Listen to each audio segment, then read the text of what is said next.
Hi friends, Telangana రాష్ట్ర ప్రజలందరికీ అదిరిపే శుభవార్త. ఆసరా చేత పెన్షన్లు భారీగా అయితే పెంచారండి. పెంచిన డబ్బులు ఎప్పుడు ఇస్తారనేసి ప్రజలైతే చాలా ఆతృతతో అయితే ఎదురు చూస్తున్నారు. ప్రతి ఒక్కరికి కూడా ఇన్ఫర్మేషన్ క్లారిటీగా అర్థం కావాలంటే స్కిప్ చేయకుండా అయితే వీడియో అయితే చూస్తేనే మీకు అయితే అర్థమవుతుంది. ఇక లేట్ చేయకుండా అయితే వీడియోలోకి అయితే వెళ్ళిపోదాం. పాత వారికి, కొత్త వారికి, వృద్ధులకి, వితంతులకి, ఒంటరిమేళ్ళకి 4,000, వికలాంగులకి 6,000, హెచ్ఐ, బీడీ, చేనేత, మగ్గం కార్మికులకు 4,000 రూపాయలు అయితే రావడం జరుగుతుంది. ప్రతి ఒక్కరు కూడా ఎంపీసీఐ లింక్ అయితే చేసుకోవాలి. ఎంపీసీఐ లింక్ అంటే ఏం లేదంటే ఫోన్ నెంబర్, ఆధార్ కార్డుకు లింక్ చేసుకోవాలి. అలాగైతేనే మీకు బ్యాంకుల్లో కానీ పోస్ట్ ఆఫీస్ ద్వారా కానీ వస్తాయండి. మీరు లేకపోతే రావు. వెంటనే మీరు అలాగే కొంతమందికి రద్దు అవుతుంది. మరి ఎందుకు రద్దు అవుతున్నాయి అంటే ప్రతి ఒక్కరికి కూడా 3 ఎకరాల పంట పొలం ఉన్నా రద్దు అవుతున్నాయి. వికలాంగులు ఫేక్ సర్టిఫికేట్ చూపించినా కూడా రద్దు అవుతున్నాయండి.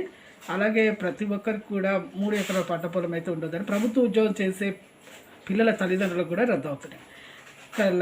ఇన్ఫర్మేషన్ అయితే మీకు అర్థమైందని అనుకుంటున్నాను. ప్రతి ఒక్కరైతే ఎంపీసీ లింక్ అయితే చేసుకోండి. ఆగస్టు 15th అయితే మీకైతే వస్తాయండి. మనకు ఆగస్టు 15వ తేదీ అయితే ఖచ్చితంగా అయితే పెంచిన డబ్బులతో సహా కొత్త వారికి, పాత వారికి అయితే వస్తాయి. లైక్ చేయండి, షేర్ చేయండి, సబ్స్క్రైబ్ చేయండి. Thanks for watching.